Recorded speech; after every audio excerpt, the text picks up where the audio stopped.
Hay algo que me parece demasiado impresionante de Colombia, que literalmente cualquier decisión política termina convirtiéndose en un debate constitucional.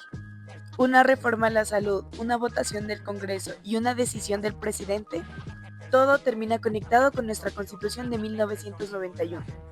Y precisamente investigando entendí cómo funciona el Estado Social de Derecho, la rama legislativa y la rama ejecutiva en Colombia.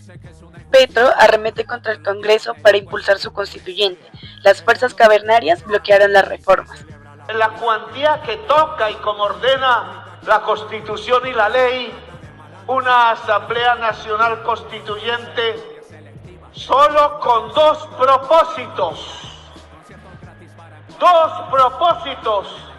Aprobar las reformas sociales en favor del pueblo que no quisieron aprobar en estos 4 años y cambiar el sistema político de Colombia para que no genere más corrupción, sino beneficio e interés general del pueblo.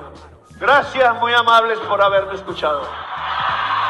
En esta primera noticia, el presidente Gustavo Petro critica al Congreso porque muchas de sus reformas sociales no han sido aprobadas, especialmente las reformas relacionadas con salud, trabajo y pensiones. Y aquí aparece algo muy importante. Petro habla incluso de impulsar una constituyente. Pero bueno, ¿y qué es eso? Una constituyente es un mecanismo mediante el cual se puede modificar profundamente la Constitución. No es cambiar una ley cualquiera, es cambiar las reglas más importantes del Estado. Y aquí está lo interesante constitucionalmente, porque Petro dice que las reformas son necesarias para garantizar los derechos sociales, pero el Congreso muchas veces responde que esas reformas tienen problemas o no son viables. Y entonces aparece una tensión entre dos cosas muy importantes, la justicia social y los límites constitucionales. Porque Colombia, desde la Constitución de 1991, es un Estado social de derecho. Esto significa que el Estado no solamente debe mantener el orden, sino también garantizar las condiciones de vida digna. Es por eso que derechos como la salud, el trabajo digno, la seguridad social y la igualdad tienen protección constitucional. Luigi Ferrajoli decía que los derechos fundamentales no pueden quedarse solamente escritos en la Constitución, sino que el Estado debe crear mecanismos para protegerlos. Entonces, esta noticia no solamente es política, también muestra cómo el Estado intenta materializar derechos sociales, pero al mismo tiempo intenta respetar límites democráticos e institucionales. Aquí entendemos que el Estado social de derecho no solamente sería para parciales, sino que afecta las decisiones reales del país. Balance Legislativo 2025. Congreso aprobó 114 iniciativas según Compás Legislativo. Bueno, esta noticia me pareció muy interesante porque aquí sí vemos clarísimo cómo funciona la rama legislativa.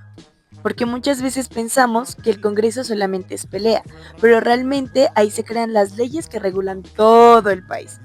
La noticia nos cuenta que el Congreso aprobó muchísimos proyectos de ley relacionados con temas sociales, económicos y políticos. Aquí sí entendemos algo muy importante, y es que el Congreso representa una parte fundamental de la democracia.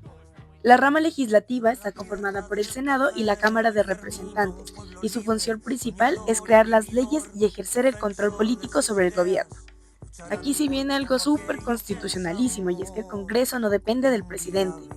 Aunque el gobierno proponga reformas, el Congreso puede debatirlas, modificarlas, aprobarlas o rechazarlas. Eso se relaciona directamente con la teoría de separación de poderes de Montesquieu. Montesquieu nos decía que el poder no debía concentrarse en una sola autoridad, porque eso podía generar abusos. Entonces, la rama legislativa funciona como un límite democrático frente al poder del gobierno. Y honestamente, ahí entendí por qué el Congreso es tan importante dentro del equilibrio institucional del país. El gobierno Petro emitió una directriz para distribuir la pauta oficial de los medios. Esta noticia, todo que ver, porque esta sí me hizo entender qué hace realmente la rama ejecutiva.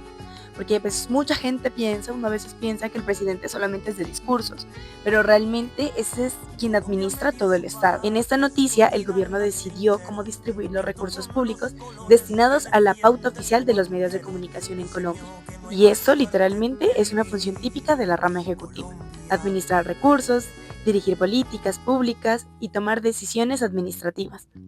Pero ojo al piojo porque aquí se aparece algo muy importante constitucionalmente, y es que el presidente no tiene poder absoluto, porque después surgieron discusiones sobre si esa decisión podría favorecer a ciertos medios o afectar principios como la igualdad y la libre competencia. Ahí entendí algo clave, que en Colombia existen frenos y contrapesos, o sea, mecanismos para evitar que una sola persona tenga demasiado poder.